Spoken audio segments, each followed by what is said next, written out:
Futurist. നമുക്കിപ്പോൾ നമ്മളോട് നാളെ ഒരാൾ തെറി പറഞ്ഞു കഴിഞ്ഞാൽ അത് നമുക്ക് ഫീൽ ആവും. കമ്പ്യൂട്ടറിനോട് പറഞ്ഞാൽ കമ്പ്യൂട്ടറിന് അത് ഒരു സൈഡിൽ നിന്ന് നോക്കാനില്ല. If humans did it they will do it. അതൊന്നും ഒരു നല്ല ശീലമല്ലല്ലോ എന്തായാലും.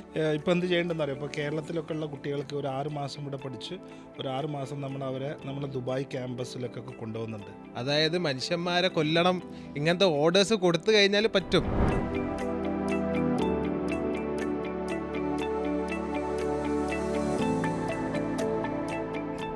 അപ്പോൾ ഞാൻ ചോദിക്കുന്നത്, ഇപ്പം നമ്മൾ എവിടെ തിരിഞ്ഞാലും AI എന്ന് പറയുന്നത് നമുക്ക് എപ്പോഴും കേൾക്കാൻ പറ്റും. നമ്മൾ വീട്ടിൽ എന്തെങ്കിലും ഒരു ഫോൺ വാങ്ങിക്കട്ടെ, അല്ലെങ്കിൽ മൈക്രോവേവ് വാങ്ങിക്കട്ടെ, അല്ലെങ്കിൽ എന്ത് സാധനം വാങ്ങിച്ചാലും അതിൽ AI എന്നിങ്ങനെ എപ്പോഴും പറഞ്ഞുകൊണ്ടിരിക്കും. സത്യം പറഞ്ഞാൽ അപ്പോൾ നമുക്കൊരു കൺഫ്യൂഷൻ ഉണ്ടാവും, നേരത്തെയുള്ള സംഭവങ്ങളുടെ കൂടെ AI ചേർത്ത് വരുന്നതാണോ അതോ ഇനി ശരിക്കും AI ഫീച്ചേഴ്സ് എന്തെങ്കിലും ഇതിനകത്തുണ്ടോ എന്ന് ഒരു സംശയം ഉണ്ടാവും. ശരിക്കും എന്താണ് AI സർ? മനുഷ്യൻ ചിന്തിക്കുന്ന രീതിയിൽ, മനുഷ്യൻ പ്രവർത്തിക്കുന്ന രീതിയിൽ ഒരു യന്ത്രത്തിന് നമുക്ക് ആ രീതിയിൽ പ്രവർത്തിക്കുന്നതിനാണ് നമ്മൾ AI എന്ന് പറയുക. ശരിക്കും അതിൻ്റെ ഒരു അർത്ഥം അതാണ്. പക്ഷേ പലതരത്തിലുള്ള AI ഫീച്ചേഴ്സ് ഉണ്ട്. ഇപ്പോൾ ഞാൻ പറഞ്ഞപ്പോൾ ഈ AI ഇപ്പോൾ വരുന്ന ഒരു ടേമാണ്, എല്ലാവരും ഉപയോഗിക്കുന്ന ഒരു ടേമാണ്. ഇതേപോലെ ആയിരുന്നു ഒരു 30 വർഷം മുന്നേ ശരിക്കും പറഞ്ഞാൽ കമ്പ്യൂട്ടർ വന്ന സമയത്ത്. എന്താണിത് കമ്പ്യൂട്ടർ എന്ന് പറയുന്നത്, പലർക്കും എന്താ അതിൻ്റെ ഒരു ആവശ്യങ്ങൾ, എന്താണ് ഇതിനെക്കൊണ്ട് ഗുണമാണോ ദോഷമാണോ എന്നൊക്കെയുള്ള രീതിയിൽ ഒരുപാട് ചർച്ചകളുള്ള ഒരു കാലത്താണ് ഞാൻ കമ്പ്യൂട്ടർ സെൻറ്റർ തുടങ്ങിയിട്ടുള്ളത്. I still remember first computer സെൻറ്ററൊക്കെ നമ്മൾ തുടങ്ങുന്ന സമയത്തൊക്കെ ആൾക്കാർക്ക് ഭയങ്കര കൺഫ്യൂഷനായിരുന്നു. ഇതുകൊണ്ട് പിന്നെ ജനങ്ങളുടെ പബ്ലിക്കിൻ്റെ ഒരു ജോലി നഷ്ടപ്പെടുമോ, ഇതെല്ലാം മൊത്തം കമ്പ്യൂട്ടർ ആവുമോ, അല്ല ഇനി തീരെ വരൂലേ, ഒരു ഫെയിലിയർ ആയി പോവോ, ഇങ്ങനെയൊക്കെയുള്ള പല അതേ ഒരു സെയിം സ്റ്റാറ്റസിലാണ് ഇപ്പോൾ AI ഉള്ളത്. ഇപ്പോൾ നമ്മൾ എവിടെ നോക്കിക്കഴിഞ്ഞിട്ടുണ്ടെങ്കിൽ എല്ലാം AI ഫീച്ചേഴ്സാണ്. എല്ലാത്തും ഇപ്പോൾ നമ്മൾ ഫോണിലാവട്ടെ മെഷീനറീസിലാവട്ടെ എല്ലാം AI ആണ്. പുതിയൊരു ന്യൂജൻ ടെക്നിക്കാണ് സാധനം. പണ്ട് കമ്പ്യൂട്ടർ എങ്ങനെയായിരുന്നു അതുപോലെയാണ് ഇപ്പോൾ AI വന്നിരിക്കുന്നതെന്നാണ് സാർ ഇപ്പോൾ പറയുന്നത്. അതെ. മിഷാലിന് എന്താ പറയുള്ളൂ? ഇപ്പോൾ സാറിൻ്റെ മകനാണ്, അടുത്തൊരു ജനറേഷനാണ്.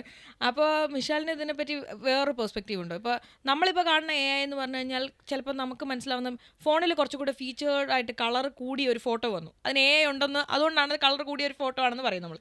ശരിക്കും അത്രയും സിമ്പിളാണോ AI? എന്താണ് AI? AI ശരിക്കും പറഞ്ഞാൽ ഇറ്റ്സ് വെരി സിമ്പിൾ.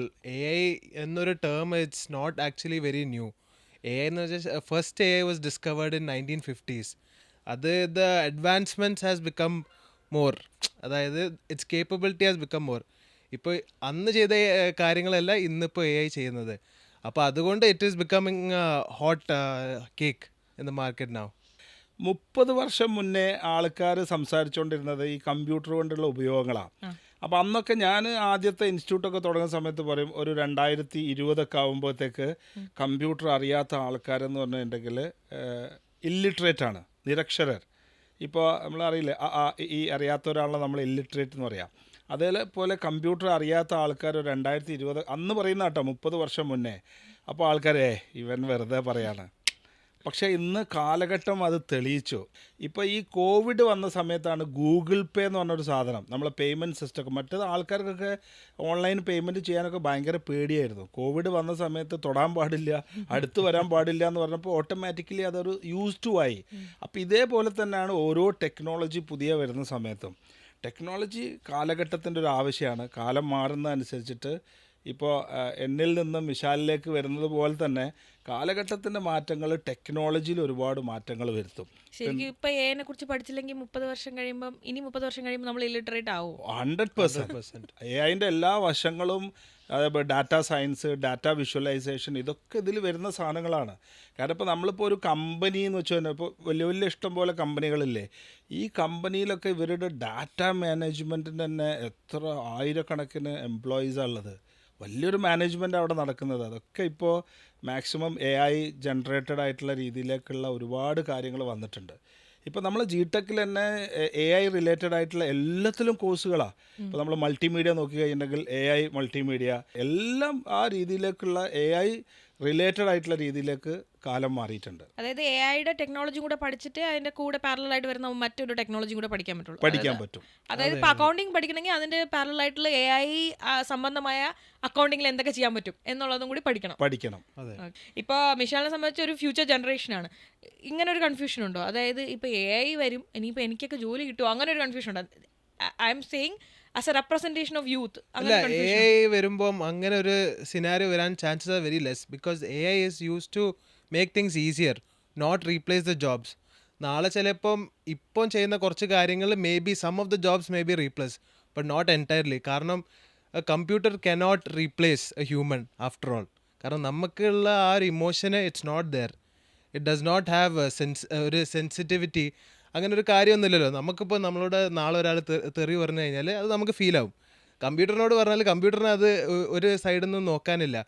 അപ്പോൾ A I cannot completely like replace us tomorrow. അതൊരു തെറ്റായ ധാരണ. അത് മുമ്പേ ഞാൻ പറഞ്ഞല്ലോ, പണ്ടും ഉണ്ടായിരുന്നു. കമ്പ്യൂട്ടർ വരുന്ന സമയത്ത് തൊഴിലൊക്കെ നഷ്ടപ്പെടും എന്നൊക്കെ പറഞ്ഞിട്ടുള്ള രീതിയിൽ. പക്ഷേ തൊഴിൽ സാധ്യതകളൊക്കെ ഒരുപാട് വർദ്ധിച്ചിട്ടൊക്കെയാണ് ചെയ്തിട്ടുള്ളത്. അത് മാത്രമല്ല, പണ്ടൊക്കെ ഇപ്പം ഇന്ന് നമ്മൾ നോക്കി കഴിഞ്ഞിട്ട് സ്കൂളിൽ തന്നെ ചെറിയ ക്ലാസ് മുതൽ തന്നെ എല്ലാം കമ്പ്യൂട്ടറൈസ്ഡ് ആണ് എല്ലാം. കാരണം അതൊരു കാലഘട്ടത്തിൻ്റെ ആവശ്യമാണ്. ഇതേപോലെ തന്നെയാണ് എയിൻ്റെത്. കാരണം ഇതിൽ ജോബ് ഓപ്പർച്യൂണിറ്റീസ് കൂടി വരിക ചെയ്യുക. കാരണം ഇതൊക്കെ ഇന്നോവേറ്റ് ചെയ്യാൻ ഒരുപാട് ആൾക്കാർ വേണം. ഇതെല്ലാം ഇന്നോവേഷൻ, മനുഷ്യൻ്റെ കണ്ടുപിടുത്തങ്ങളാണല്ലോ ഇത്. ഇപ്പോൾ ഒരു ആർട്ടിഫിഷ്യൽ ഇൻ്റലിജൻസ് ആവട്ടെ, അല്ലെങ്കിൽ റോബോട്ടിക്സ് ആവട്ടെ, ഇതെല്ലാം മനുഷ്യൻ്റെ കണ്ടുപിടുത്തമാണ്. അപ്പോൾ ഇതേപോലെ ഒരുപാട് കണ്ടുപിടുത്തങ്ങൾ ഇനിയും ഭാവിയിൽ വരാനുള്ള സ്കോപ്പ് ഉള്ളതുകൊണ്ട് ഒരിക്കലും ഒരു പണിയോ ഒരു ജോലിയോ ഒന്നും ഒബ്സൊലീറ്റ് ആവണ പ്രശ്നമേ വരുന്നില്ല. സാർ ഇപ്പോൾ മനുഷ്യനാണ് റോബോട്ട്സിനെ കണ്ടുപിടിക്കുന്നതെന്ന് പറഞ്ഞപ്പോൾ എനിക്ക് സത്യം പറഞ്ഞാൽ ഇംഗ്ലീഷ് ഫിലിംസ് ആണ് ഓർമ്മ പറഞ്ഞത്. സയൻറ്റിഫിക് ഫിക്ഷൻ ഫിലിംസ് ഉണ്ടല്ലോ. അപ്പോൾ എല്ലാത്തിലും അവസാനം ഒന്നെങ്കിൽ റോബോട്ട് മനുഷ്യനെ ലൈക്ക് ഒരു നമ്മളെ നശിപ്പിക്കുന്ന, ഡിസ്ട്രാക്ട് ചെയ്യുന്ന പോലെ, അല്ലെങ്കിൽ നമ്മളെ ഓവർ റൂൾ ചെയ്യുന്ന പോലെയൊക്കെയാണ് അവസാനം സംഭവിക്കുന്നത്. അതൊരു ഫിക്ഷനാണ്, ശരിയാണ്. പക്ഷേ എന്നാലും അങ്ങനെ ഒരു സാധ്യതയുണ്ടോ എപ്പോഴെങ്കിലും ഫുൾ റോബോട്ട്സ് ആയിട്ട്, പകുതി മനുഷ്യരും പകുതി റോബോട്ട്, അങ്ങനെയൊക്കെയുള്ള ഒരു സാധ്യത ഇമ്പോസിബിൾ. അല്ല, but then it is possible.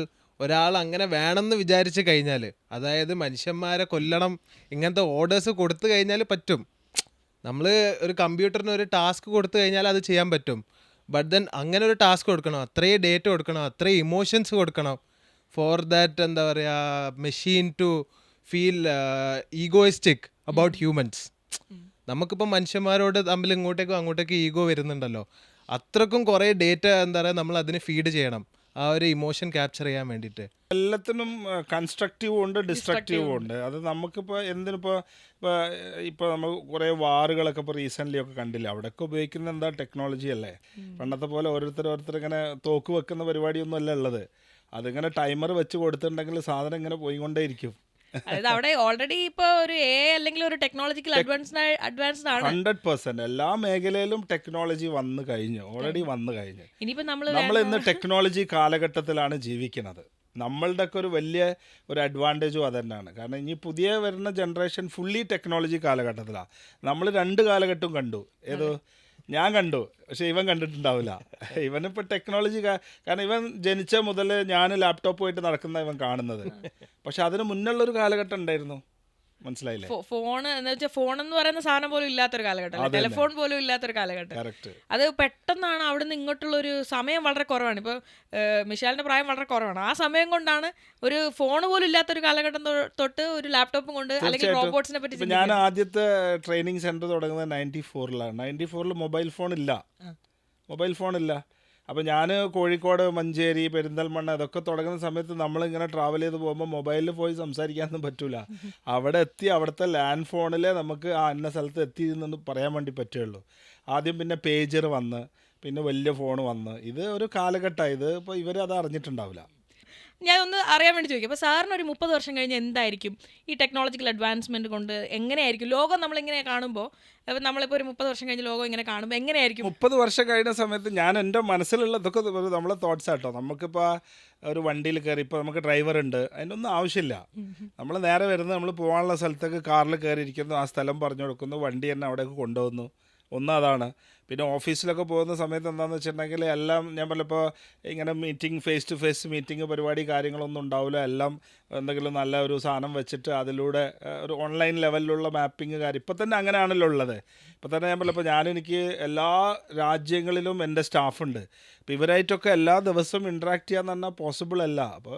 പക്ഷേ still I am connecting every day with Dubai team, Singapore team, Australian team, African team, എല്ലാ രാജ്യത്തും എല്ലാ ദിവസവും എനിക്ക് എത്താൻ വേണ്ടി പറ്റുന്നുണ്ട്. അപ്പോൾ അത് ടെക്നോളജീൻ്റെ വലിയൊരു അഡ്വാൻറ്റേജ് അല്ലേ. അപ്പോൾ ഒരു 30 വർഷം കഴിയുമ്പോൾ ഞാനതൊക്കെ ഡ്രീം ചെയ്യുന്ന ഒരാളും കൂടിയാണ്. പൊതുവേ പണ്ടേ ഇങ്ങനെ ഒരു ചെറിയ വേണ്ടാത്ത ശീലങ്ങളുള്ളത് കൊണ്ട് ഇതൊക്കെ ഇങ്ങനെ ഡ്രീം ചെയ്യും. ഡ്രൈവറില്ലാത്ത വണ്ടികൾ വരും ഇനി ഉറപ്പാ 100%.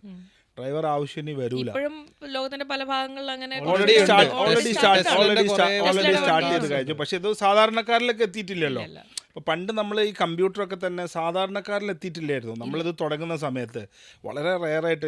എനിക്ക് ഏറ്റവും പറയാനുള്ളൊരു സാധനം എന്താ വെച്ചാൽ, ഞാൻ മഞ്ചേരിയിൽ എൻ്റെ സ്ഥാപനം തുടങ്ങുന്നത് 96-ലാണ്, 96-ലാണ്. അതിൻ്റെ ഒരു ക്യാപ്ഷൻ എന്തായിരുന്നു അറിയോ? മലപ്പുറം ജില്ലയിലെ ആദ്യത്തെ കളർ മോണിറ്ററുള്ള ട്രെയിനിങ് സെൻറ്റർ. ഇന്ന് നമ്മൾ അങ്ങനെ കൊടുത്തു കഴിഞ്ഞിട്ട് ആൾക്കാർ വന്ന് അടിക്കും.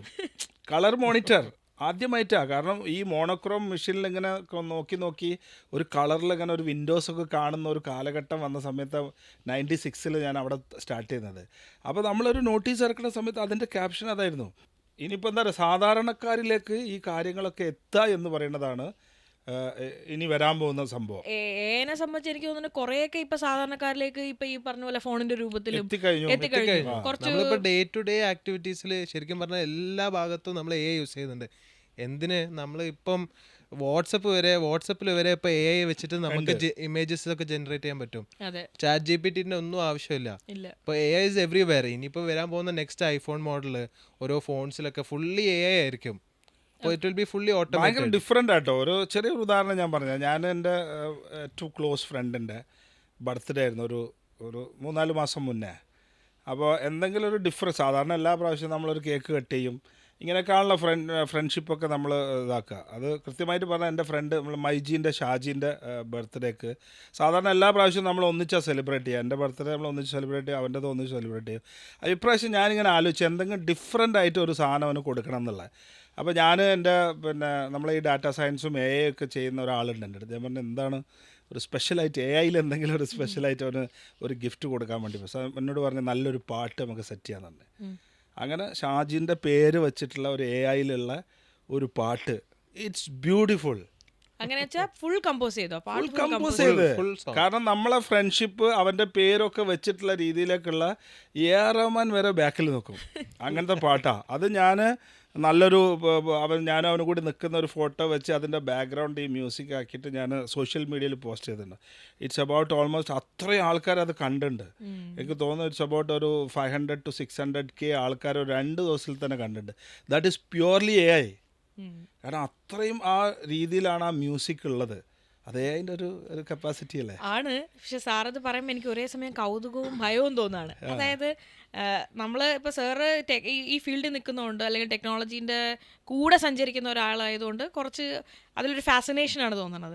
ഞാനിപ്പോൾ ഒരു കോമൺ പേഴ്സണായിട്ട് നിന്നുകൊണ്ട് എനിക്ക് തോന്നുന്നത് ഓക്കെ, എൻ്റെ റൈറ്റിംഗ് സ്കിൽ അല്ലെങ്കിൽ എൻ്റെ ക്രിയേറ്റീവ് സ്കിൽ, എന്നെ പാടാനുള്ള കഴിവ്, എൻ്റെ വരയ്ക്കാനുള്ള കഴിവ്, ഇതൊക്കെയാണ് AI കൂടുതലായിട്ട് ചെയ്യുന്നത്. എൻ്റെ ചിന്തിക്കാനുള്ള കഴിവ് അല്ലെങ്കിൽ എനിക്കൊരു ക്യാപ്ഷൻ തരാനുള്ള കഴിവൊക്കെയാണ് AI കൂടുതലായിട്ട് ചെയ്യുന്നത്. പക്ഷേ എനിക്ക് റോബോട്ടിനെ കൊണ്ട് ആവശ്യമുള്ളത് ചിലപ്പോൾ എൻ്റെ വീട്ടിൽ ഒരു വർക്ക് ചെയ്യാനായിരിക്കും. കുറച്ചുകൂടെ മൊബിലിറ്റി വേണമെന്നുള്ള, ഫ്ലെക്സിബിലിറ്റി വേണമെന്നുള്ള വർക്കുകൾ, തറ തുടയ്ക്കുക, എനിക്ക് ആ സമയത്ത് ക്രിയേറ്റീവായിട്ട് ചിന്തിക്കണം, എനിക്ക് കുറച്ച് സമയം എഴുതണം, അപ്പോൾ അവരെന്ത് ചെയ്യണം, കുറച്ച് ക്ലീൻ ചെയ്യണം, കിച്ചണിൽ കുക്ക് ചെയ്ത് തരണം, കുറച്ച് ഈസി ആയിട്ട് നന്നായിട്ട്. സോ ഇതിന് പകരം ഫസ്റ്റ് തന്നെ AI കൈക്കലാക്കിയത് ക്രിയേറ്റിവിറ്റി അല്ലേ എന്നൊരു സംശയമുണ്ട് എനിക്ക്. അല്ല, അതിലെന്താന്ന് വെച്ചാൽ ഇപ്പോൾ ക്രിയേറ്റിവിറ്റീൻ്റെ കാര്യത്തിൽ ഈ AIന് ഒരിക്കലും മനുഷ്യൻ ചെയ്യാത്തൊരു കാര്യം ചെയ്യാൻ പറ്റില്ല. കാരണം ഇത് മനുഷ്യൻ കൊടുക്കുന്ന ഡേറ്റയിലാണ് ട്രെയിനിങ് ചെയ്യുന്നത്, മെഷീൻ ലേണിംഗ്. അപ്പോൾ അതില്ലാതെ എന്താ പറയുക, it can create new stand alone new what you call it, innovation നമ്മൾ ചെയ്യുന്ന പോലെ. അതായത് പുതിയതായിട്ട് ഇതിനുള്ള ഇൻപുട്സ് നമ്മൾ കൊടുക്കണമല്ലോ. ഇൻപുട്സ് കൊടുത്തു കഴിഞ്ഞാൽ അങ്ങനെ ഉണ്ടാക്കാൻ പറ്റും. എൻ്റെ ഫ്രണ്ടാണ് ഷാജി. നമ്മളെ ഭയങ്കര ക്ലോസ് ഫ്രണ്ട്ഷിപ്പാണ്. ഈ ഇൻപുട്ട് കൊടുത്താലേ ഈ പാട്ട് വരുള്ളൂ. ഓക്കെ, പക്ഷെ അത് ഇപ്പോഴത്തെ കാലഘട്ടത്തിലല്ലേ കുറച്ചും കൂടി അഡ്വാൻസ്ഡ് ആകുമ്പോൾ AI സ്വന്തമായിട്ട് കാര്യങ്ങൾ ചെയ്യാൻ തുടങ്ങുമോ എന്നാണ് ഞാൻ ചോദിക്കുന്നത്. എന്നാലും ഒരു ഇൻപുട്ട് വേണ്ടേ? ഇൻപുട്ട് വേണ്ടി വരും എന്നാണ് പറയുന്നത് എപ്പോഴായാലും. പക്ഷെ ഒരു റോബോട്ട്, ഇതൊക്കെ എൻ്റെ ഒരു ചിന്തയാണ് കേട്ടോ ചോദിക്കുക, ഒരു AI തന്നെ മറ്റൊരു AIക്ക് ഇൻപുട്ട് കൊടുക്കാൻ മാത്രം പാകത്തിന് വളരുമോ എപ്പോഴെങ്കിലും? ഐ മീൻ ലൈക്ക് ഒരു ശരിക്കും പറഞ്ഞാൽ അങ്ങനെ സംഭവിച്ചിട്ടുണ്ട്. മുമ്പ് ഫേസ്ബുക്കിൻ്റെ ഒരു AI റോബോട്ട് പോലെ ഒരു സംഭവം ഉണ്ടാക്കിയിട്ടുണ്ടായിരുന്നു. ഈ റോബോട്ട് തമ്മിൽ കമ്മ്യൂണിക്കേറ്റ് ചെയ്യാൻ തുടങ്ങി. അപ്പോൾ തന്നെ അവരവിടെ വെച്ച് സ്റ്റോപ്പ് ചെയ്തു. അതിൻ്റെ ഒരു പോസിബിലിറ്റി ഉണ്ട്, പക്ഷെ അത് ആരെങ്കിലും ഫീഡ് ചെയ്തിട്ടുണ്ട്, അതുകൊണ്ടാണ് അങ്ങനെ സംഭവിക്കുന്നത്. അല്ലാതെ ഈ ഒരു കമ്പ്യൂട്ടറിന് തന്നെത്താലെ ഇങ്ങനെ ഒരു കാര്യം ചെയ്യാൻ പറ്റൂല. നമ്മൾ അത്രയും കാര്യങ്ങൾ ഫീഡ് ചെയ്ത് കൊടുത്താലേ അത് ചെയ്യാൻ പറ്റുള്ളൂ. C at the end of the day നമ്മൾ എല്ലാ ചോദ്യത്തിനും if humans did it they will do it. നമ്മൾ അല്ലെങ്കിൽ ചെയ്യുന്ന എന്തോ അവർ ചെയ്യും. അല്ല, നമ്മൾ അവരെ കൊണ്ട് ചെയ്യാൻ വേണ്ടി പറഞ്ഞിട്ടുണ്ടെങ്കിൽ ദേ വിൽ ഡു ഇറ്റ്. അവർക്ക് ചെയ്യാൻ പറ്റും. അവർക്ക് ചെയ്യാൻ പറ്റും.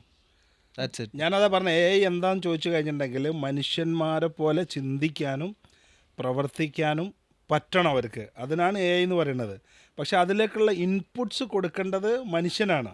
ഇനി നമ്മളിപ്പോൾ കരിയറിലേക്ക് വരികയാണെങ്കിൽ AI എന്തൊക്കെ ഓപ്പർച്യൂണിറ്റീസ് ആണ്? ഇപ്പം നമ്മൾ കറക്റ്റ് ആ ഒരു ഇതിനെ കണ്ട് അടുത്തൊരു ജനറേഷനിലുള്ള ആൾക്കാർക്ക് എന്ത് പഠിച്ചാലാണ് ഞാനിപ്പോൾ എന്തൊക്കെ കരിയർ ഓപ്പർച്യൂണിറ്റീസ് ആണ് AI വഴി ഓപ്പൺ ആക്കാം? ഇപ്പോൾ ജിടെക്കിലുള്ള ആൾക്കാർക്ക് തന്നെ ആയിരിക്കും അത് ഏറ്റവും കൂടുതൽ നന്നായിട്ട് പറയാൻ പറ്റുക. അപ്പോൾ എന്തൊക്കെ ഓപ്പർച്യൂണിറ്റീസ് ആയിരിക്കും ഓപ്പൺ ആവാൻ സാധ്യതയുള്ളത്? അതായത് ഇപ്പോഴത്തെ ഒരു കണ്ടീഷനിൽ ടെക്നോളജി അതിനെപ്പറ്റി പറയേണ്ട ആവശ്യമില്ല. ടെക്നോളജി ഇല്ലാതെ ഒരു ഫീൽഡും ഇല്ല. അപ്പോൾ ഇതിലെ എല്ലാ കാര്യങ്ങളും പഠിച്ചിരിക്കുക എന്ന് പറയുന്നത് ഏതൊരു സ്റ്റുഡൻറ്റിൻ്റെയും ഒരു ആവശ്യമാണ്. ഇപ്പോൾ പണ്ടൊക്കെ നമ്മളിപ്പോൾ ഈ BSc കെമിസ്ട്രി, ഫിസിക്സ് ഇതൊക്കെ പഠിക്കുന്ന ആൾക്കാരുണ്ട്. ഇപ്പോൾ ഫിസിക്സ് പഠിച്ച ആൾക്കാരാണ് ഏറ്റവും കൂടുതൽ ഈ ഡാറ്റാ സയൻസിലേക്കൊക്കെ വരുന്നത്. കാരണം അതുമായിട്ട് കോറിലേറ്റ് ചെയ്തിട്ടുള്ള രീതിയിൽ ഒരുപാട് ഓപ്പർച്യൂണിറ്റീസ് ശരിക്കും പറഞ്ഞാൽ അവർക്കുണ്ട്. ഇപ്പോൾ നമ്മൾ പിന്നെ ഒരു കേരള മാർക്കറ്റ്, ഇന്ത്യ മാർക്കറ്റൊക്കെ നോക്കുന്നതിന് പകരം നമ്മളൊരു ജിടെക്കിൻ്റെ ഒരു കോൺസെപ്റ്റൊക്കെ എന്താണെന്ന് വെച്ച് കഴിഞ്ഞിട്ടുണ്ടെങ്കിൽ അവർക്കൊരു ഗ്ലോബൽ ഒരു വിഷൻ കൊടുക്കുക എന്നുള്ളതാണ്. നമ്മൾ പണ്ട് പറയില്ല ഈ ഒരു കുളത്തിലെ തവള എന്ന് പറയുമ്പോൾ തവളൻ്റെ വിചാരം എന്താ വെച്ചിട്ടുണ്ടെങ്കിൽ കുളമാണ് ലോകം എന്നുള്ളതാണ്. അതല്ല, നമ്മളെ സ്റ്റുഡൻസിനൊക്കെ ഒരു വലിയ ഒരു കുറച്ചും കൂടി ഒരു ലാർജർ പിക്ചർ അവർക്ക് കൊടുക്കുക എന്നുള്ളതാണ്. അപ്പോൾ ഈ ഡാറ്റാ സയൻസിലും അല്ലെങ്കിൽ ഡാറ്റ വിഷ്വലൈസേഷനും AI തന്നെ ലോകം മുഴുവൻ ചാൻസസാണ്. ഇതിൽ നല്ല പ്രൊഫഷണൽസിന് എല്ലാ സ്ഥലത്തും ആവശ്യമുണ്ട്. അപ്പോൾ അത് റിലേറ്റഡ് ആയിട്ടുള്ള ഒരുപാട് കോഴ്സുകൾ നമ്മളിപ്പോൾ ജിടെക്കിൽ ഇപ്പോൾ ഈ 2024 ജിടെക്കിൽ ലോഞ്ച് ചെയ്ത എല്ലാ കോഴ്സുകളും AI റിലേറ്റഡാണ്. അതുകൊണ്ട് തന്നെ നല്ലൊരു ചാൻസ് അവർക്ക് കിട്ടും. പെട്ടെന്ന് തന്നെ ജോബ് കിട്ടാനുള്ള രീതിയിലേക്കുള്ള, പിന്നെ പുറത്തേക്കൊക്കെ പോകാൻ ഇപ്പോൾ US-ലോ UK-ലോ യൂറോപ്പിലോ കാനഡയിലോ ഒക്കെ പോകുന്നവർക്കൊക്കെ തന്നെ ടെക്നോളജി ഒരു വലിയ സംഭവമാണ്. അത് നമ്മളെ കയ്യിലുണ്ടെന്നുണ്ടെങ്കിൽ നല്ലൊരു ടൂളായിരിക്കും. ഇപ്പം ഞാനിപ്പോൾ സാറിനോട് ചോദിക്കണേ, ഏതെങ്കിലും ഒരു ഡിഗ്രി പഠിച്ചിറങ്ങിയ ഒരാൾക്ക്, എനി ഡിഗ്രി അവർക്കിപ്പോൾ പഠിക്കണമെങ്കിൽ ജിടെക്കിൽ വന്ന് പഠിക്കണമെങ്കിൽ അല്ലെങ്കിൽ എവിടെയെങ്കിലും ഒരു കമ്പ്യൂട്ടർ കോഴ്സ് AI കോഴ്സ് ചെയ്യണമെങ്കിൽ ഏറ്റവും ജോലി സാധ്യതയുള്ള ഒരു 3 കോഴ്സ് അല്ലെങ്കിൽ ഒരു 3-4 കോഴ്സ് എന്ന് പറഞ്ഞു കഴിഞ്ഞാൽ എന്തൊക്കെയോ ഒന്ന് നെയിം ചെയ്യാൻ പറ്റുകയാണെങ്കിൽ എന്തൊക്കെയോ കോഴ്സ് നെയിം ചെയ്യാം? നമുക്കതിൽ പിന്നെ course diploma in data science and AI എന്ന് പറഞ്ഞിട്ട് തന്നെ ഒരു കോഴ്സ് ഉണ്ട്. ഓക്കെ. ഈവൻ നമ്മളതിന് ഇപ്പോൾ എന്ത് ചെയ്യേണ്ടതെന്ന് അറിയാം. ഇപ്പോൾ കേരളത്തിലൊക്കെ ഉള്ള കുട്ടികൾക്ക് ഒരു 6 മാസം ഇവിടെ പഠിച്ച് ഒരു 6 മാസം നമ്മൾ ദുബായ് ക്യാമ്പസിലൊക്കെ കൊണ്ടുപോകുന്നുണ്ട്. So that they get A bigger picture, larger picture. ഇപ്പോൾ AI അല്ലെങ്കിൽ ഡാറ്റാ സയൻസ് ഒക്കെ പഠിക്കണം എന്നുണ്ടെങ്കിൽ അതിൻ്റെ ബേസിക്സും നമ്മൾ പഠിപ്പിച്ചു കൊടുക്കും.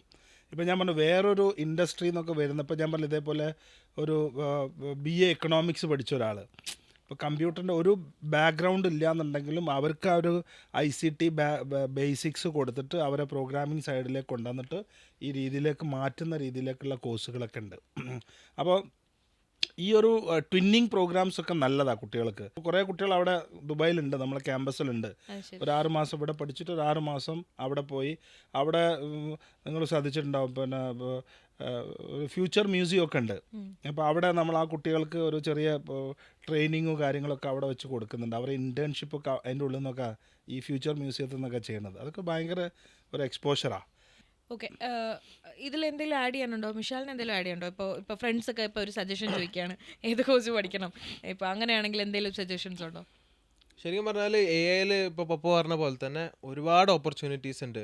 AI വെച്ചിട്ട് ഓരോ കമ്പനീസിലേക്ക് പോകാനും AI വെച്ചിട്ട് അവരുടെ ഒരു പ്രൊഫഷൻ അപ്സ്കില്ല് ചെയ്യാനും ഒക്കെ പറ്റും. അപ്പോൾ അതിൽ സംബന്ധിച്ചോളം ഒരുവിധം എല്ലാ ഫീൽഡിലും ഇപ്പോൾ ഫോർ എക്സാമ്പിൾ ഇപ്പോൾ ഒരു സോഫ്റ്റ്വെയർ ഡെവലപ്പറിനായാൽ ഇപ്പോൾ നോ കോഡ് കോഡിങ് ചെയ്യാൻ പറ്റും. അതായത് പണ്ടത്തെ പോലെ ഓരോ കമ്പൈലറിൽ കോഡൊന്നും ടൈപ്പ് ചെയ്യാതെ നോർമൽ ഒരു പ്രോംപ്റ്റ് കൊടുത്തിട്ട് അവർക്ക് കോഡൊക്കെ ജനറേറ്റ് ചെയ്യാൻ പറ്റും. പിന്നെ അതേപോലെ തന്നെ AI വെച്ചിട്ട് ഇപ്പോൾ ഫോർ എക്സാമ്പിൾ മൾട്ടിമീഡിയ, ഇപ്പോൾ ഫോട്ടോഷോപ്പിൽ നമുക്കിപ്പോൾ ഫോട്ടോഷോപ്പിൻ്റെ എന്താ പറയുക സോഫ്റ്റ്വെയറിൽ ഒരു ജനറേറ്റീവ് ഫില്ലൊക്കെ കൊടുത്തു കഴിഞ്ഞാൽ അതാത് സ്ഥലങ്ങൾ നമുക്ക് വേണ്ട കാര്യങ്ങൾ കൊടുക്കാം. നമുക്ക് ഒരാൾ ആവശ്യമില്ല അതൊന്നും ചെയ്യാൻ. അപ്പോൾ ഒരുവിധം എല്ലാ മേഖലയിലും ശരിക്കും പറഞ്ഞാൽ AIൻ്റെ ഒരു importance is at the top right now. in ഒരു ചെറിയ 2024. ഉദാഹരണം കൂടി ഞാൻ പറഞ്ഞു. അപ്പോൾ നമ്മളെ ഓഫീസിലൊക്കെ ഒരുപാട് ആൾക്കാരുണ്ടല്ലോ, പല കൺട്രീസായിട്ടും ഒക്കെ കോർഡിനേറ്റ് ചെയ്യാനൊക്കെ ഉള്ള ആൾക്കാരുണ്ട്. അപ്പോൾ അതിൽ ഒരാൾ ഞാൻ ഇങ്ങനെ പെട്ടെന്ന് നോട്ടീസ് ചെയ്ത്, പെട്ടെന്ന് നല്ല ലാംഗ്വേജ് ഈ വാട്സപ്പിലൊക്കെ മെസ്സേജ് കാര്യങ്ങളൊക്കെ അയക്കുമ്പോൾ നമുക്ക് മൂപ്പര് ഓരോന്നും ChatGPT എടുത്തിട്ട് നല്ല അടിപൊളി ലാംഗ്വേജ് ഇപ്പോൾ മെയിലൊക്കെ അയക്കുന്ന സമയത്ത്, കാരണം അത്രയും എളുപ്പമാണ്. നമ്മൾ കോൺസെപ്റ്റ് കൊടുത്തു കഴിഞ്ഞിട്ടുണ്ടെങ്കിൽ കൃത്യമായിട്ടുള്ള രീതിയിൽ നല്ല ലാംഗ്വേജ് കാര്യങ്ങളൊക്കെ വെച്ചിട്ട് തന്നെ ചെയ്യാൻ വേണ്ടി പറ്റും. ഇപ്പോൾ നമുക്കറിയാലോ, ഇപ്പോൾ ഈ റീൽസിൻ്റെ ഒക്കെ കാലഘട്ടമാണ്. ഇപ്പോൾ റീൽസൊക്കെ നല്ല എളുപ്പമല്ലേ, വെരി ഈസി. അപ്പോൾ അതൊക്കെ നമുക്ക് സൗണ്ടും എല്ലാം ചെയ്ത് എടുക്കാനുള്ള രീതിയിലേക്കുള്ള ഒരുപാട് സോഫ്റ്റ്വെയർസ് നമ്മൾ അപ്പിയർ ചെയ്യണമെന്ന് പോലും ഇല്ല. ആവശ്യമില്ല. ഇല്ല, അവരെന്നെ ചെയ്തോളൂ എല്ലാം, നമ്മളിങ്ങനെ എടുത്താൽ മതി സൈഡിൽ. Correct, yes. പക്ഷേ അപ്പോൾ ഇതിന്നൊരു ക്വസ്റ്റ്യനും കൂടി ഉണ്ട് എനിക്ക്. അപ്പം നമ്മളെ കൂടുതൽ മടിയന്മാരാക്കാൻ വേണ്ടിയിട്ട് ഇപ്പം സത്യം പറഞ്ഞാൽ ഞാനിപ്പം ഇന്നലെ ഒരു കണക്ക് ആലോചിക്കായിരുന്നു. അതായത് എനിക്ക് 5,000-ൻ്റെ 80% എത്രയാണെന്ന് കണക്ക് കൂട്ടണം.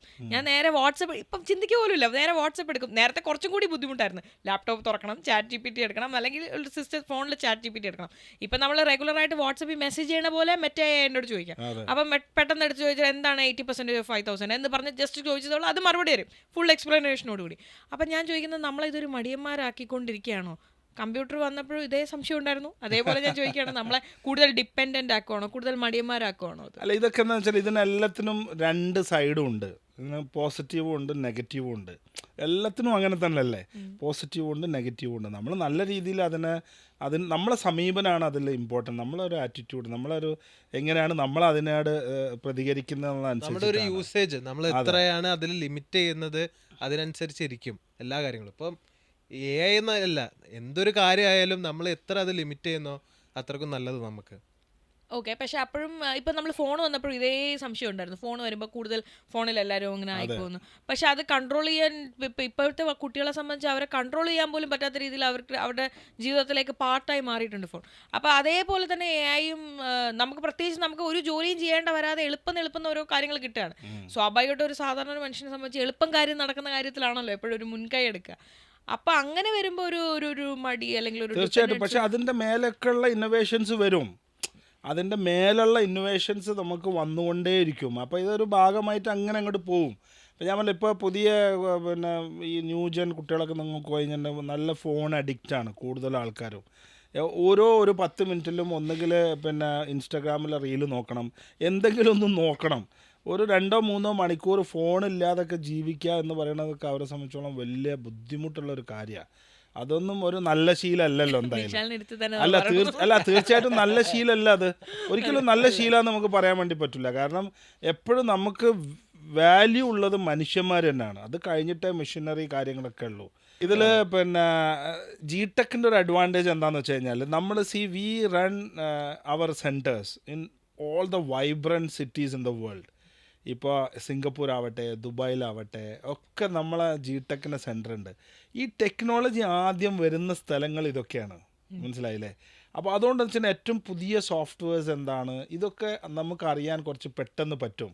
അത് നമുക്കിവിടെ നാട്ടിൽ വേഗം ഇംപ്ലിമെൻ്റ് ചെയ്യാനും പറ്റും. അത് നമ്മളെ വലിയൊരു സക്സസ്സാണ്. കാരണം I started my first training centre in Singapore in the year 2008. 2008 ഞാൻ സിംഗപ്പൂരിൽ പോയി നമ്മൾ ആദ്യത്തെ സെൻറ്റർ തുടങ്ങിയിട്ടുള്ളത്. അവിടെ നിന്നാണ് ഏറ്റവും ലേറ്റസ്റ്റ് ആയിട്ടുള്ള സോഫ്റ്റ്വെയർസ് എന്തൊക്കെയാണ് അവിടെ. കാരണം അവിടെ എപ്പോഴും കുറച്ച് മുന്നോട്ടേക്കായിരിക്കും. എന്തിനു പറയുന്നത്, കോവിഡ് വന്നപ്പോൾ ആദ്യം വന്നത് അവിടെയാണ്, മനസ്സിലായില്ലേ? അവിടെ വന്ന് അവിടുത്തെ നമ്മൾ സെൻറ്റർ പൂട്ടണം എന്ന് പറഞ്ഞ സമയത്താണ് പൂട്ടണം എന്ന് പറഞ്ഞ ഗവൺമെൻറ്. അത് ഏത് മാസം എന്നറിയാം, ഇവിടെ നമ്മൾ മാർച്ചിലാണ്, അവിടെ ജനുവരിയിൽ തന്നെ പൂട്ടണം എന്ന് പറഞ്ഞത്. അപ്പോൾ ആ സമയത്ത് നമ്മൾ ആ സ്റ്റുഡൻസിനെ മുഴുവൻ നമ്മൾ ഓൺലൈനിലായിരുന്നു പഠിപ്പിച്ചത്. അത് കഴിഞ്ഞ് ഒരു 1.5-2 മാസം കഴിഞ്ഞപ്പോൾ ഇവിടെയും ഫുള്ള് പൂട്ടാൻ വേണ്ടി പറഞ്ഞു. അപ്പോഴത്തേക്ക് നമ്മളിവിടെ എക്യുപ്ഡായി, പ്രിപ്പയർഡായി. ഞാനങ്ങനെ ശരിക്കും പറയാൻ പാടില്ല കോവിഡിൻ്റെ. അതേപോലെ തന്നെ ടെക്നോളജിൻ്റെ കാര്യത്തിലും ആദ്യം ഏറ്റവും ലേറ്റസ്റ്റ് ആയിട്ടുള്ള കാര്യങ്ങൾ മുഴുവൻ ഇതേപോലുള്ള വൈബ്രൻറ്റ് സിറ്റീസിലാണ് എല്ലാം വരിക. അപ്പോൾ അത് നമ്മളെ ഭയങ്കര GTech-നെ സംബന്ധിച്ചോളം, എന്നെ സംബന്ധിച്ചോളം എനിക്ക് ഏറ്റവും വലിയൊരു അഡ്വാൻറ്റേജ് അതാണ്. Since we have operations in 21 countries, that will really help us, to introduce the latest technology in our home town. നമുക്ക് കേരളത്തിലാണല്ലോ നമ്മൾ ഹോം ടൗൺ എന്ന് പറയുന്നത്. ഇവിടെയുള്ള 230 സ്ഥാപനങ്ങളിലും GTech-ന് 230 ബ്രാഞ്ചുകളുണ്ട്. ഈ 230 ബ്രാഞ്ചുകളിലും ഏറ്റവും ലേറ്റസ്റ്റ് ആയിട്ടുള്ള കോഴ്സ് ഇന്ന് കേരളത്തിൽ കൊടുക്കാൻ പറ്റുന്ന ആദ്യത്തെ ഒരു സ്ഥാപനം നമ്മൾ തന്നെ ആയിരിക്കും. അതോടൊപ്പം നമ്മളിപ്പോൾ ഈ വർഷം പിന്നെ 2024 ഇപ്പോൾ ഓഗസ്റ്റ് ആകുമ്പോഴത്തേക്ക് നമ്മൾ 1,12,000 കുട്ടികളെ പഠിപ്പിച്ചു കഴിഞ്ഞു. ജനുവരി 1 മുതൽ ഇപ്പോൾ ഓഗസ്റ്റ് ഇപ്പോൾ കഴിഞ്ഞിട്ടല്ലോ 31 ആകുമ്പോഴത്തേക്ക് 1,12,000 കുട്ടികൾ ജിടെക്കിൽ ജോയിൻ ചെയ്ത് പഠിക്കുന്നുണ്ട്. മനസ്സിലായില്ല? അപ്പോൾ അതൊക്കെ അപ്പോൾ 1,00,000 എന്നൊക്കെ പറഞ്ഞാൽ അത്രയും വലിയ ഹ്യൂജ് കൗണ്ടല്ലേ. ഇപ്പോൾ ഒരു സാധാരണ ഒരു യൂണിവേഴ്സിറ്റി തന്നെ ഹോൾഡ് ചെയ്യുക ഒരു വർഷം എന്ന് വെച്ചാൽ മാക്സിമം 25,000 to 30,000. അപ്പോൾ ഒരു 3 യൂണിവേഴ്സിറ്റിക്കുള്ള സ്റ്റുഡൻസ് ഓൾറെഡി ഇപ്പം നമ്മളെ ജിടെക്കിൽ ഈ വർഷം വെറും ഈ 8 മാസത്തിൽ പഠിച്ചിട്ടുണ്ട്. സോ അത് നമ്മളെ സംബന്ധിച്ചോളം വലിയൊരു ക്രെഡിറ്റാണ്. And all these parents students അവരൊക്കെ നമ്മളിലുള്ള ആ ഒരു വിശ്വാസം, ജിടെക് എന്നുള്ള ബ്രാൻഡിലുള്ള വിശ്വാസം, അതേപോലെ ഇത്രയും വലിയ കോഴ്സുകൾ പഠിക്കാൻ നമ്മളടുത്ത് വരുന്നത്, അവർക്ക് നല്ലൊരു ജോലി കിട്ടുന്നത്, ഇതൊക്കെ തീർച്ചയായിട്ടും തന്നെ നമ്മളുടെ വലിയൊരു ക്രെഡിബിലിറ്റിയാണ്. ഈ എ ഐ ബേസ്ഡ് ഇപ്പം നമ്മൾ കുറച്ച് എ ഐ ബേസ്ഡ് കോഴ്സസിനെ പറ്റി പറഞ്ഞു. ശരിക്കും ഈ എ ഐ ബേസ്ഡ് ആയിട്ടുള്ള കോഴ്സസ് പഠിക്കുന്നതും മറ്റ് കോഴ്സസ് പഠിക്കുന്നതും തമ്മിലുള്ള എന്താണ് വ്യത്യാസം? കാരണം ഇനിയുള്ള ജോബൊക്കെ എ ഐ റിലേറ്റഡ് ആയിട്ടുള്ള കോഴ്സുകൾക്ക് ഉണ്ടാവുള്ളൂ. ഇനി വരാൻ പോകുന്ന ജോബുകളൊക്കെ എ ഐ കണക്റ്റഡ് ആയിരിക്കും. അപ്പോൾ അത് പഠിച്ചു കഴിഞ്ഞാലേ ഉള്ളൂ ജോലി കിട്ടാൻ വേണ്ടി പറ്റുക. ഇപ്പോൾ ഒരു ഉദാഹരണം ഞാൻ പറഞ്ഞുതരാം. ഇപ്പം നമുക്ക് നമ്മളുടേതായിട്ടുള്ള ഒരു റോബോട്ടുണ്ട്, ഗ്ലോറിയ എന്നതിൻ്റെ പേര്. നമ്മൾ ഈ വർഷം ജനുവരി 1 ലോഞ്ച് ചെയ്ത നമ്മളെല്ലാ ജിടെക്കിൻ്റെ ബ്രാഞ്ചുകളിലും ഗ്ലോറിയ എന്ന് പറഞ്ഞിട്ടുള്ള ഒരു ജൂനിയറും ഉണ്ട്, ഒരു സീനിയറും ഉണ്ട്. ചില സെൻറ്ററിലൊക്കെ ചെറുതുണ്ടാവും, ചില സെൻറ്ററിലൊക്കെ വലുതുണ്ടാവും, നടന്നു പോകുന്ന ടൈപ്പൊക്കെ ഉള്ള. അപ്പോൾ ഇതൊക്കെ ഒരു ഭയങ്കര സംഭവമാണ്. ഇനിയുള്ളതാണ് അത് വല്ലതും ചെയ്യും. അതിനോട് ഇപ്പോൾ ഏത് കോഴ്സിനെ പറ്റി ചോദിച്ചാലും പറഞ്ഞു തരും.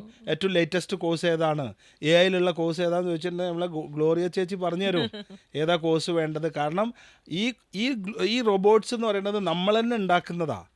നമ്മൾ ജിടെക്കിൻ്റെ സെൻറ്റർ ഓഫ് എക്സലൻസിൽ വെച്ച് നമ്മൾ തന്നെ ഉണ്ടാക്കുന്ന റോബോട്ടാണ്.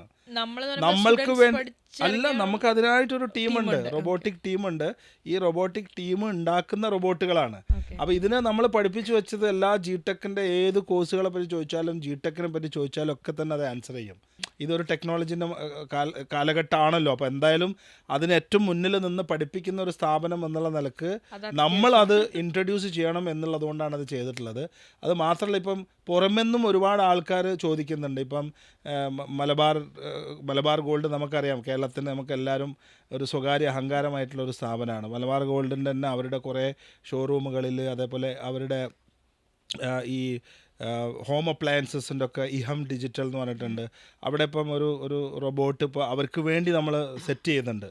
മനസ്സിലായില്ലേ? അപ്പോൾ ഒരു കസ്റ്റമർ ഷോറൂമിൽ വന്നു കഴിഞ്ഞിട്ടുണ്ടെങ്കിൽ അവർക്ക് ആവശ്യമുള്ള ഓരോ സ്ഥലത്തേക്കും ഈ റോബോട്ട് തന്നെ കൂട്ടിക്കൊണ്ടുപോയിട്ട് 2-3 ഫ്ലോറിലൊക്കെ ആണെന്നുണ്ടെങ്കിൽ ലിഫ്റ്റൊക്കെ കയറി ആളെ ലിഫ്റ്റൊക്കെ ഓപ്പൺ ആക്കി ലിഫ്റ്റിലൊക്കെ കയറി ഫസ്റ്റ് ഫ്ലോറിൽ ഇപ്പം വാഷിംഗ് മെഷീനാണുള്ളത്, അല്ലെങ്കിൽ എ സി ഇന്ന ഏരിയയിലാണുള്ളതെന്നൊക്കെ പറഞ്ഞിട്ട് മൂപ്പർ തന്നെ അത് റൂട്ടൊക്കെ ചെയ്തിട്ട് കൊണ്ടുപോയി കാണിച്ചു കൊടുക്കും.